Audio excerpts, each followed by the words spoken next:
Assalamualaikum everyone. My name is Mutiba Zahid and I'm your English teacher. Today we are going to study how to write an essay.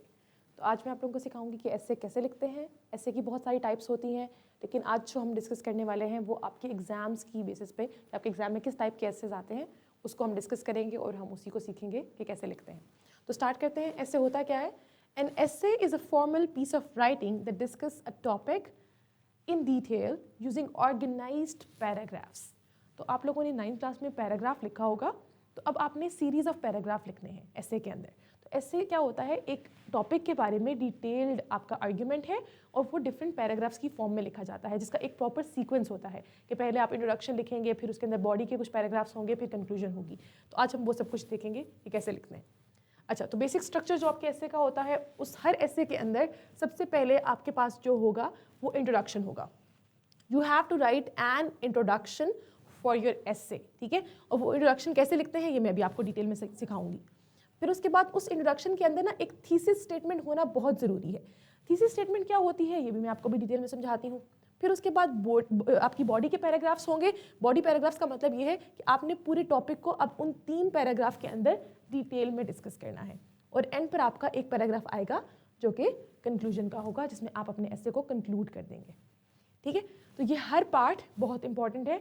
अगर मैं इस चीज़ को sum up करूँ तो मैं आपको ये बताना चाह रही हूँ कि आप लोगों ने 5 पैराग्राफ्स लिखने हैं एसे पे. जो भी आपके पास टॉपिक आएगा, you have to choose one topic and then you have to write 5 different paragraphs on your essay. अब 5 पैराग्राफ लिखने का मतलब क्या है? आपकी वर्ड लिमिट क्या आती है? 250 टू 300 वर्ड्स. जब आपकी वर्ड लिमिट है 250 टू 300 वर्ड्स, इसका मतलब ये है कि आप लोगों ने हर पैराग्राफ को 50 टू 60 वर्ड्स का लिखना है. जब आपका हर पैराग्राफ 50 टू 60 वर्ड्स का होगा, तभी जाकर आपकी जो वर्ड लिमिट है 250 टू 300 आप उसको अचीव कर सकते हैं. एक बात का बहुत ख्याल रखना है कि हर पैराग्राफ की लेंथ बिल्कुल इक्वल होनी चाहिए. आपके जो पैराग्राफ्स होंगे वो आपस में कनेक्टेड हो और हर पैराग्राफ की लेंथ इक्वल हो. ये अगर आपका पेज है तो इस पे आपका ये पैराग्राफ अगर 5 लाइनों में आ रहा है तो अगला पैराग्राफ भी आपके पास 5 लाइनों में आना चाहिए, ठीक है. तो जब आपने अपने पास एक लिमिट सेट की होगी ना कि 50 टू 60 वर्ड्स का ही एक पैराग्राफ लिखना है, तो तभी आपके पैराग्राफ की लेंथ इक्वल आ सकती हैं, ठीक है. यहाँ तक हमने डिवीजन कर ली अपने पूरे एसे की. अब मैं आपको सिखाती हूँ कि स्टेप बाय स्टेप आप किस तरीके से अपने एसे के पैराग्राफ्स को लिख सकते हैं और आपने क्या कॉन्टेंट उस एसे में लिखना है. सबसे पहले हम आते हैं हमारा जो बेसिक आपके पास जो भी एसे राइटिंग का स्ट्रक्चर है उसके अंदर क्या होता है. सबसे पहले you have to write introduction. Introduction के अंदर आप क्या करते हैं? आपने टॉपिक को इंट्रोड्यूस कराना है. Give brief background information, explain why the topic is important, leads to the thesis statement. आपके पैराग्राफ फर्स्ट पैराग्राफ के अंदर चाहे तो आप इस स्ट्रक्चर को फॉलो करें, चाहे मैं आप लोगों को एक और स्ट्रक्चर सिखाती हूँ, आप उसको फॉलो कर सकते हैं. ये ट्राइंगल है, ठीक है. ब्रॉड से स्पेसिफिक की तरफ मूव करना, ठीक है. तो जब आपका टॉपिक आ जाता है, जो भी टॉपिक होगा, आप उस टॉपिक की डेफिनेशन लिखते हैं, ठीक है. आपने डेफिनेशन लिखी टॉपिक की सबसे पहले. उसके बाद आपने बताना है scope of the topic in the world. पूरी दुनिया के अंदर उस टॉपिक को किस तरीके से देखा जा रहा है. अगर तो पोल्यूशन है, pollution is any harm which we do to environment, ठीक है. एनी जो भी चीज़ आपने उसके अंदर एनवायरनमेंट के अंदर ऐड कर दी which is harmful for the environment is pollution. आपने उसकी एक अपने वर्ड्स को स्ट्रक्चर करके एक डेफिनेशन लिख दी, ठीक है. अगर एजुकेशन पर आता है तो education is learning about what is right and what is wrong, ठीक है. कोई एक डेफिनेशन आपने स्पेसिफिक अपने से बनाकर उसमें लिख दी, ठीक है, जिसकी ग्रामर ठीक होनी चाहिए सेंटेंस की. उसके बाद आपने बताना है कि उस टॉपिक को पूरी दुनिया के अंदर कैसे देखा जाता है. फॉर एग्जाम्पल, अगर मैं इसी की बात कर लूँ एजुकेशन की, तो whole world is working hard to promote education, ठीक है. तो आप इस तरीके से पूरी दुनिया के बारे में बात कर सकते हैं. उसके बाद हम दुनिया को डिवाइड करते हैं 3 हिस्सों के अंदर. जो आपकी पूरी दुनिया के मुल्क हैं, हम उनको 3 हिस्सों में डिवाइड करते हैं. एक को हम कहते हैं फर्स्ट वर्ल्ड कंट्रीज, एक को हम कहते हैं सेकेंड वर्ल्ड कंट्रीज और एक को हम कहते हैं third world countries. First world countries के अंदर वो कंट्रीज आती हैं जो डेवलप्ड हैं, ठीक है. डेवलप्ड कंट्रीज का मतलब वो है जिन्होंने अपने आप को डेवलप कर लिया है and now they are working for the other countries, ठीक है। इस फर्स्ट वर्ल्ड कंट्री के अंदर आपके पास अमेरिका आ जाता है, आपके पास चाइना आ जाता है, आपके पास जापान आ जाता है, बहुत सारी ऐसी कंट्रीज़ हैं जो अपने आप को अच्छे तरीके से डेवलप कर चुकी हैं, जिनकी इकोनॉमी स्ट्रॉन्ग है, ठीक है। तो ये वो कंट्रीज़ आ जाती हैं। फिर आते हैं हम सेकेंड वर्ल्ड कंट्रीज़ पे। सेकेंड वर्ल्ड कंट्रीज़ वो कंट्रीज़ हैं जो कि स्ट्रगल कर रही हैं in order to become a better country, in order to strong their economy, ठीक है। तो इसमें हमारे पास वो यूरोपियन कंट्रीज़ भी आ जाएंगी और भी बहुत सारी कंट्रीज़ आ सकती हैं जो कि अभी स्ट्रगल कर रही हैं, ठीक है।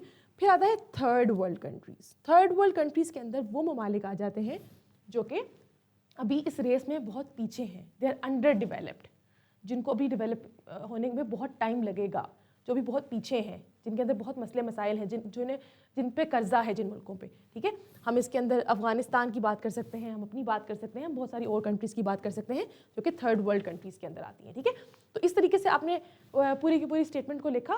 तो आपने क्या करना है, आपने बताना है उस जो टॉपिक है उसको फर्स्ट वर्ल्ड कैसे डील कर रहा है, सेकेंड वर्ल्ड कैसे डील कर रहा है और थर्ड वर्ल्ड कंट्रीज़ कैसे डील कर रही हैं, ठीक है। For example, first world countries have made different laws in their countries in order to remove pollution, ठीक है, strict laws. Similarly, second world countries या developing countries are also working on the projects of cleanliness और जो भी आप कह सकते हैं, reforestation, कोई भी आप एक दो नाम इसके अंदर उस तरीके से लिख सकते हैं. However, third world countries are struggling to deal with such issues. आप इस तरीके से लिख सकते हैं, ठीक है। आपने एक मैप क्रिएट कर दिया, बेशक आप एज इट इज इन तीनों स्टेटमेंट्स को हर टॉपिक के अंदर इसी तरह लिख कर आ सकते हैं, क्योंकि हर टॉपिक जो फर्स्ट वर्ल्ड कंट्री है उसने अपने उस पर काबू पा लिया है, सेकंड वर्ल्ड उस पर काम कर रहे हैं और थर्ड वर्ल्ड क्या है वो स्ट्रगल कर रहे हैं हर टॉपिक के अंदर, चाहे वो एजुकेशन हो, चाहे वो आपकी लिटरेसी रेट हो, चाहे वो आपका पोल्यूशन हो, क्लाइमेट चेंज हो, कोई भी टॉपिक हो, टेक्नोलॉजी हो या जो भी चीज़ हो। तो हर टॉपिक के अंदर आपने इसी तरीके से एक हायरार्की क्रिएट करनी है। आपने बताना है कि फर्स्ट वर्ल्ड कंट्रीज़ किस तरीके से डील कर रहे हैं, सेकंड वर्ल्ड किस तरीके से कर रहे हैं और थर्ड वर्ल्ड कैसे कर रहे हैं। फिर उसके बाद आपकी आएगी इस पॉइंट पर थीसिस स्टेटमेंट। आपने अपने आइडिया को शॉर्ट करते करते एक पॉइंट पर ले आए जो कि क्या है, बिल्कुल स्पेसिफिक बात है, ठीक है। उस स्पेसिफिक बात पर आप क्या करेंगे, आप इस जगह पर अपनी थीसिस स्टेटमेंट को लिखेंगे। और थीसिस स्टेटमेंट क्या होती है अब हम वो देखते हैं। Thesis statement is very important first of all. Usually comes at the end of the introduction. आपके इंट्रोडक्शन के एंड पर ये आती है। States the main idea of the essay. ये आपके essay का मेन आइडिया बताती है, ये आपका स्टैंस बताती है, ये आप बताती है कि आप इसके बारे में क्या बात करने वाले हैं। Tells the reader what will be discussed. क्या डिस्कस किया जाएगा। Show the direction of the essay. essay को एक डायरेक्शन देती है कि किस डायरेक्शन के अंदर ऐसे होगा। In problem essays it should show hope or solution. तो जहाँ पर भी आपके पास कोई प्रॉब्लम वाला ऐसे आता है जो कि सोशल इशू पे आ सकता है किसी भी, तो उसमें आप क्या करेंगे, आप उसको मैं आपको लिखने का तरीका भी सिखाऊंगी इस क्लास में कि प्रॉब्लम प्लस होप आपको नजर आनी चाहिए कि there is a solution to that, ठीक है। प्रॉब्लम है लेकिन उसका सोल्यूशन भी है, ठीक है। तो मैं आपको भी डिटेल में सिखाऊंगी कि कैसे लिखते हैं। फिर इसके बाद आपने क्या करना है, जब आपने इंट्रोडक्शन लिख लिया, थीसिस स्टेटमेंट लिख ली, फिर अब आपकी चीज़ें हैं जो कि डिफरेंट होंगी। How to write a problem solution thesis. अच्छा, थीसिस का ये आपके पास आ गया है डायरेक्ट कि आपने थीसिस स्टेटमेंट को किस तरीके से लिखना है। अच्छा, अब देखें, ऑल दो ये वाइल आपने ये लिखा जो भी प्रॉब्लम है, फॉर एग्जाम्पल पोल्यूशन है, ऑल दो pollution it can be reduced solve through solution, through proper measurements, through proper solution, through proper rules and regulation. आप कुछ भी इस तरीके से लिख सकते हैं। X is a serious problem caused by A and B. ठीक है? Pollution is a serious problem caused by negligence of authorities and public. However, it can be addressed through proper rules and proper management. आप इसमें यहाँ पे लिख सकते हैं, ठीक है? Proper management लिख दें। हम इसको एक जनरलाइज स्टेटमेंट कह रहे हैं, लेकिन अगर हमने इसको स्पेसिफिक करना है तो यहाँ पे हम ए और बी को सीरियस इश्यूज, इसके अंदर हम दो इश्यूज को डिस्कस कर लेंगे और यहाँ पे सी एंड डी में भी हम दो प्रॉपर इसके सॉल्यूशंस को डिस्कस कर लेंगे। लेकिन आई वुड सजेस्ट कि आप लोग यहाँ पे जनरलाइज से वर्ड्स लिखें ताकि जब आप अपनी थीसिस स्टेटमेंट एग्जाम के अंदर लिखें तो आपने एक स्टेटमेंट याद की हो और आप उसको एज इट इज लिख कर आ सकें, ठीक है। अब पोल्यूशन हो या illiteracy is a serious problem caused by negligence of public as well as government. It can be addressed through proper management. ठीक है, तो आप इस तरीके से हर स्टेटमेंट के अंदर यहीं पे लिख सकते हैं। इसमें negligence of people along with negligence of government, ठीक है, negligence of people and government आप इस तरह भी लिख सकते हैं। आपकी मर्जी है, आप इसको जिस तरीके से लिखना चाहें। लेकिन ये जो आपके पास यहाँ पे कीवर्ड्स जो छोड़े हुए हैं मैंने X, A, B और ये CD, आपने इसको इस तरीके से फिल करना है और आपने अपनी थीसिस स्टेटमेंट लिखनी है। ठीक है, अच्छा अब ये देखिए एक ड्रग एडिक्शन पे हमने बनाई हुई है। Although drug addiction is a serious issue caused by peer pressure and lack of awareness, it can be reduced through education, counseling and strong community support. It can be reduced through, आप यहाँ पे आप proper management भी कर सकते हैं। अब management के अंदर सारी चीज़ें आ जाती हैं कि चाहे वो इंडिविजुअल उसके अंदर आ रही हो, चाहे वो पब्लिक उसके अंदर आ रही हो या स्टेट की आ रही हो, तो आप उसके अंदर सारी चीज़ों को डिस्कस कर सकते हैं। तो this is how you write your thesis statement. Let's move forward. अब आपके पास इंट्रोडक्शन और थीसिस स्टेटमेंट तक जो बात है वो आपने हर एसे के अंदर इसी तरह ही लिख कर आना है, जिस तरीके से मैंने आपको बताया कि आप इंट्रोडक्शन लिखेंगे। लेकिन आपकी बॉडी के जो पैराग्राफ्स हैं वो कहाँ डिफरेंट होंगे वो अब मैं आपको बताती हूँ। सबसे पहले जब भी आपके पास कोई सोशल प्रॉब्लम या कोई इशू पे एसे आता है, फिर वो चाहे पॉवर्टी हो, चाहे वो इलिटरेसी हो, चाहे वो करप्शन हो, चाहे वो कोई भी ऐसा टॉपिक आ जाता है, ड्रग एडिक्शन हो या स्मोकिंग, कोई ऐसा टॉपिक आपके पास अगर आ गया है एग्जाम में जो कि सोशल इशू है, जो कि एक प्रॉब्लम है, ठीक है, जो एक मसला है, तो आपने उसको कैसे लिखना है। ठीक है, सबसे पहले उसी तरह आप अपना इंट्रोडक्शन लिखेंगे, अपनी थीसिस स्टेटमेंट लिखेंगे। जैसे हमने यहाँ पे लिखा इंट्रोडक्शन, मैंने आपको बताया था कि आप पहले ड्रग एडिक्शन की एग्जाम वो डेफिनेशन लिख देंगे कि what is drug addiction, when people abuse drugs it becomes addiction.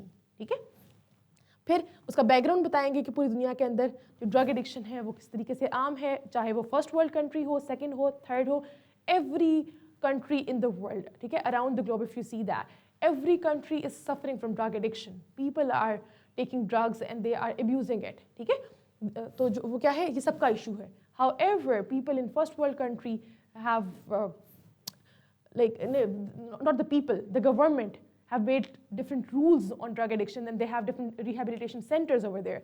However, if we talk about second world countries or third world countries, they are still struggling to eradicate the issue from society. ठीक है, तो आप इस तरीके से फिर अपनी thesis statement लिखेंगे। Although drug addiction is a serious issue caused by peer pressure and lack of awareness, it can be reduced through education, counseling and strong community support. तो सिमिलरली आप इस तरीके से अपनी एक थीसिस स्टेटमेंट बना सकते हैं। अदरवाइज वो जनरलाइज स्टेटमेंट जो थी उसको भी आप यहाँ पर लिख सकते हैं।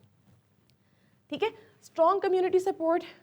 अब आपका ये जो थीसिस है वो क्या शो कर रहा है, वो शो कर रहा है एक प्रॉब्लम है ड्रग एडिक्शन, उसकी कॉजेज भी कुछ हैं लेकिन उसका सोल्यूशन भी मौजूद है। चाहे आप कॉजेज को बीच में से इनको निकाल दें, फिर भी अगर आप प्रॉब्लम और सोल्यूशन भी खाली लिखते हैं ना, अगर आप इसको इस तरीके से लिखते हैं, although drug addiction is a serious issue, however it can be reduced through proper management। आप इतनी भी थीसिस स्टेटमेंट लिखते हैं तो भी ठीक है कि आपने प्रॉब्लम और सोल्यूशन दोनों चीज़ें शो कर दी अपने एसे के इंट्रोडक्शन के अंदर कि आप होपफुल हैं, you are going to find a solution in your essay. आपके पूरे के पूरे जो एसे है वो प्रॉब्लम को और सोल्यूशन को डिस्कस करने वाला है। ठीक है, अच्छा अब बॉडी पैराग्राफ के अंदर आपने टोटल 3 पैराग्राफ्स बनाने होते हैं। एक पैराग्राफ होगा कॉजेज़ का। कॉजेज़ वाले पैराग्राफ के अंदर आप सारी वजूहात डिस्कस करेंगे कि क्या क्या वजह है कि ड्रग एडिक्शन सोसाइटी के अंदर बहुत ज़्यादा आम है, जिसमें पीयर प्रेशर भी आ सकता है, लैक ऑफ अवेयरनेस आ सकता है, सोशल स्ट्रेस आ सकता है, इलिटरेसी आ सकता है, पॉवर्टी आ सकता है, बहुत सारे इश्यूज हैं सोसाइटी के अंदर जो कि इसकी तरफ लेके चलते हैं, आपको ड्रग एडिक्शन की तरफ लेके जा सकते हैं। स्ट्रेस आ सकता है, ठीक है, सोशल स्ट्रेस बल्कि लिखा हुआ है ऑलरेडी। तो ये सारी चीज़ें हैं, आपने हर चीज़ के कॉजेज़ को देखना है। सोशल कॉजेज़ क्या हो सकते हैं, इकोनॉमिकल कॉजेज़ क्या हो सकते हैं, इसके अलावा जो भी आपके इन्वायरमेंटल कॉजेज़ होते हैं, ये सारे कॉजेज़ को आपने देख के फिर उसमें लिखना है कि कौन कौन से कॉजेज़ इसके साथ कनेक्ट कर सकते हैं, ठीक है, ड्रग एडिक्शन के साथ। तो ये सारे कॉजेज़ थे, आपने लिखे। फिर उसके बाद आपका अगला पैराग्राफ आता है इफ़ेक्ट्स का, जिसमें आपने इफ़ेक्ट्स डिस्कस करने हैं कि इस चीज़ का इफ़ेक्ट क्या पड़ रहा है। ठीक है, सबसे पहले हेल्थ प्रॉब्लम्स आती हैं, फैमिली कॉन्फ्लिक्ट्स आते हैं, अनएम्प्लॉयमेंट आती है, आपका करियर ख़त्म हो जाता है, जिससे आपके पास पॉवर्टी आती है, ठीक है, गुर्बत आ जाती है, पॉवर्टी के साथ साथ फिर इलिटरेसी भी आती है, फिर आगे क्या होता है, इसी तरह के मसले मसाइल स्टार्ट हो जाते हैं। तो सारे के सारे इफेक्ट्स आपने उसको अगले पैराग्राफ के अंदर लिखने हैं। आपने कॉजेज़ का अलग पैराग्राफ बनाना है, इफेक्ट्स का अलग पैराग्राफ बनाना है। ये दोनों चीज़ें वैसे तो इंटरलिंक्ड है ना, एक चीज़ दूसरी चीज़ की तरफ लेके जाती है और पहली चीज़ दूसरी चीज़ की तरफ लेके जाती है। तो ये, लेकिन फिर भी आपने कॉजेज़ अलग पैराग्राफ में लिखने हैं और इफेक्ट्स आपने अलग पैराग्राफ के अंदर डिस्कस करने हैं। फिर आते हैं हम अपने थर्ड बॉडी पैराग्राफ के अंदर, जो है रिकमेंडेशन का। जो रिकमेंडेशंस या फिर जो सजेशंस हैं, ये बहुत इंपॉर्टेंट चीज़ है। अब आपने इस जो रिकमेंडेशंस है ना, ये 3 लेवल्स पे लिखनी है। एक इंडिविजुअल लेवल, एक सोसाइटी के लेवल पे और एक स्टेट के लेवल पे, कि स्टेट को क्या रोल प्ले करना चाहिए, सोसाइटी को एज अ होल क्या रोल प्ले करना चाहिए और इंडिविजुअल्स को क्या करना चाहिए। ये 3 तरह के लेवल पे आप रिकमेंडेशन लिखेंगे, जिसमें आप एजुकेशनल प्रोग्राम्स लिख सकते हैं, काउंसलिंग सेशंस लिख सकते हैं, गवर्नमेंट एंड कम्युनिटी सपोर्ट लिख सकते हैं। ठीक है, अब ये जो जितने भी आप इसके अंदर जो भी रिकमेंडेशंस लिखेंगे, it should be written in a paragraph. आपने इसको पॉइंट्स की फॉर्म में नहीं लिखना, ये तो आउटलाइन है ना, इसलिए पॉइंट्स में लिखा गया है, but you are suppose to write your recommendations in a paragraph form.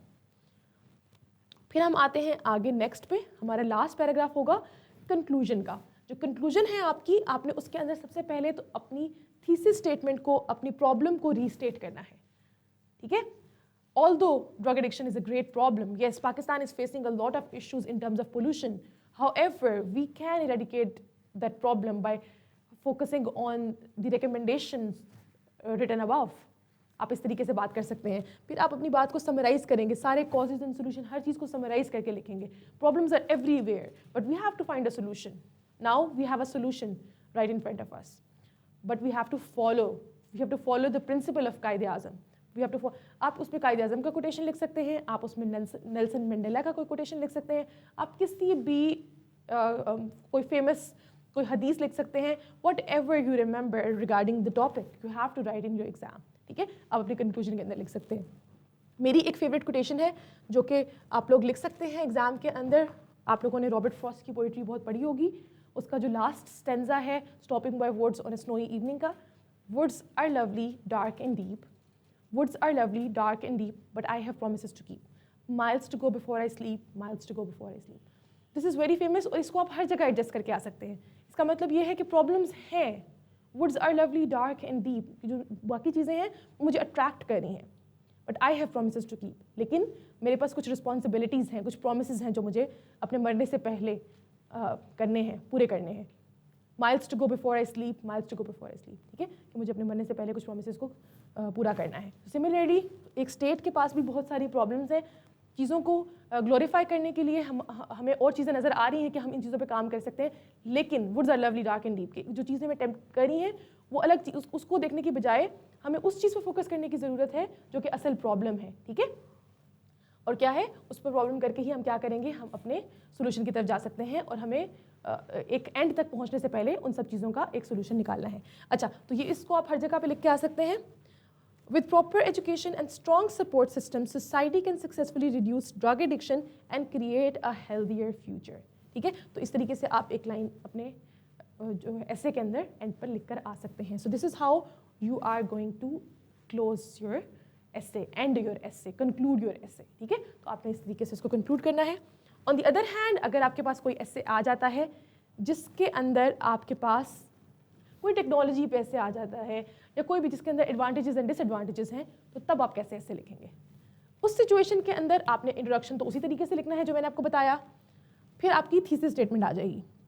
अब थीसिस स्टेटमेंट के अंदर आपने बताना है कि हर चीज़ के फ़ायदे नुकसान होते हैं, however we have to find the right use of that, we have to create awareness in society so that people could use it positively. आपने इस तरीके से उसको लिखना है थीसिस स्टेटमेंट को। जैसे while technology offers many educational benefits, its disadvantages can be minimized through responsible and balanced use. आप इसको इस तरीके से अपनी थीसिस स्टेटमेंट लिख के आ सकते हैं अपने फर्स्ट पैराग्राफ के अंदर, जो कि ये शो कराएगी कि ठीक है इसके बेनिफिट्स के साथ साथ इसके बहुत सारे डिसएडवांटेजेस भी हैं, लेकिन उस पर काबू पाया जा सकता है।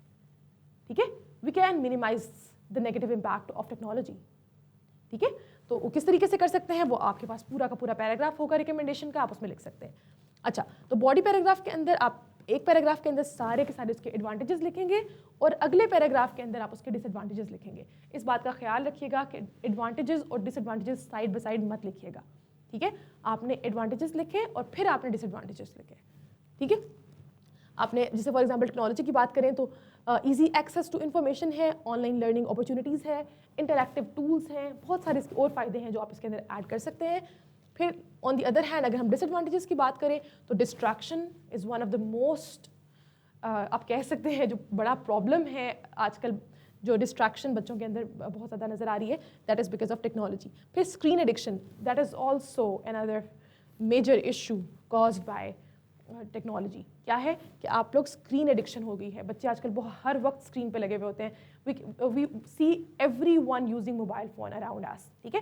तो जब भी हम देखते हैं कि कोई बंदा फ्री बैठा हुआ है तो वो किसी से बात करने के बजाय ये प्रेफर करेगा कि अपने फ़ोन के अंदर कुछ चीज़ें देखना शुरू कर दे, ठीक है। फिर क्या है, अनईक्वल एक्सेस। अब ये भी बहुत बड़ी एक इम्पॉर्टेंट इसका डिसएडवांटेज है। अच्छा, इसके जब आपने अपने पैराग्राफ्स के अंदर लिख लिया कि what are the advantages and what are the disadvantages, तो अब आपने डिसीजन लेना है कि विच इज़ बेटर, किसका पलड़ा भारी है, कि क्या आपके एडवांटेजेस का जो पल रहा है वो भारी है या फिर जो डिसएडवांटेजेस का। आपने जो देखा कि इसके एडवांटेजेस ज़्यादा हैं तो आप उसके अकॉर्डिंग रिकमेंडेशंस लिखेंगे कि हम उसको रिमूव कर सकते हैं, जो भी चीज़ है, ठीक है। जो जो जो इश्यूज़ आ रहे हैं, जो प्रॉब्लम्स आ रहे हैं, उसको मिनिमाइज़ किया जा सकता है, और किस तरीके से किया जा सकता है ये आपका पर्सपेक्टिव होगा, ठीक है।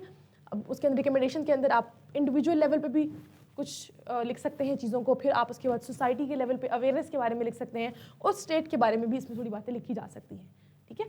तो कुछ चीज़ों को बैन होना चाहिए, फॉर एग्जांपल एजुकेशनल इंस्टीट्यूट्स के अंदर काफ़ी साइट्स को ऑलरेडी बैन किया जाता है। इसके अलावा पेरेंट्स की सुपरविजन बहुत ज़रूरी है। उसके अलावा इंडिविजुअल रिस्पॉन्सिबिलिटी भी बहुत इंपॉर्टेंट है कि जब तक एक इंसान खुद रिस्पॉन्सिबिलिटी नहीं लेगा, what is right and what is wrong, उसको खुद नहीं पता होगा कि उसने कितने टाइम के लिए किस चीज़ को इस्तेमाल करना है, तब तक आप कोई भी चीज़ के फ़ायदे की तरफ नहीं जा सकते। फिर उसके बाद आप इसको समराइज़ करेंगे अपनी कंक्लूजन के अंदर, ठीक है। आप इसके एडवांटेजेस और डिसएडवांटेजेस दोनों को समराइज़ करके बताएंगे, रीस्टेट करेंगे अपनी बैलेंस्ड अप्रोच को, अपने बैलेंस्ड ओपिनियन को, जैसे आपने थीसिस स्टेटमेंट के अंदर लिखा था, ठीक है। और आप इसको पॉजिटिव नोट पे एंड करेंगे। सिमिलरली जिस तरीके से मैंने आपको पहले वाले कोट में उसमें ऐसे में बताया था, आप उसमें वो पोइट्री लिख कर आ सकते हैं, आप वो पोइट्री को यहाँ भी एडजस्ट कर सकते हैं। Woods are lovely dark and deep but I have promises to keep, miles to go before I sleep, miles to go before I sleep, ठीक है। जो टेक्नोलॉजी है वो आपको बहुत ज़्यादा टेम्पटेशन दे रही है, बहुत ज़्यादा अट्रैक्ट कर रही है, ठीक है। जैसे woods are lovely dark and deep, उस तरह टेक्नोलॉजी भी जो है बहुत अच्छी है, ठीक है। आपको बहुत अच्छा लग रहा है उसको मिसयूज़ करना, लेकिन you have promises to keep. आपके पास कुछ गोल्स हैं जो अपने लाइफ में अचीव करने हैं, वो तो आपको फ़ोन को साइड पर रख के ही आप अचीव कर सकते हैं, ठीक है। तो इस तरीके से आप इसको देख सकते हैं। सो ये था आज का हमारा एसे। आई होप आप लोगों को समझ में आया होगा। I want all of you to write one essay, और आप लोगों ने वो एसे आप either it's you can write it on technology, या फिर आप उसको लिख सकते हैं जो मैंने आपको दूसरा टॉपिक दिया था, दैट वाज ड्रग एडिक्शन। तो ये अब आपकी चॉइस है, आप जिस पे भी लिखें। आउटलाइन आपके पास अवेलेबल है, ये ड्राइव पे अपलोड भी हो जाएगी, बल्कि ऑलरेडी अपलोडेड है। आप लोग वहाँ से इसको डाउनलोड भी कर सकते हैं या स्क्रीनशॉट ले सकते हैं, जैसे आपके लिए फिजिबल हो। आप लोगों ने एक एसे लिखना है और आपने उस एसे को मुझे यूट्यूब कमेंट सेक्शन में भेजना है, या फिर ड्राइव पे भी आप लोग अपनी असाइनमेंट को अपलोड कर सकते हैं। तो इट्स योर चॉइस, जिस तरीके से आपको बेहतर लगे आप लोग करें। मैं उसको चेक करके आपको मार्क्स भी बताऊँगी। पिछले क्लास में मैंने नैरेटिव राइटिंग पढ़ाई थी और मसीरा ने, मेरा ख्याल है, हमें कमेंट सेक्शन में भेजा था। बहुत अच्छा लिखा था मसीरा, वेरी गुड। आपको मैंने मार्क्स भी वहाँ पर दिए थे। And I will wait for your response on the essay as well. I will see you in the next class. अल्लाह हाफिज़।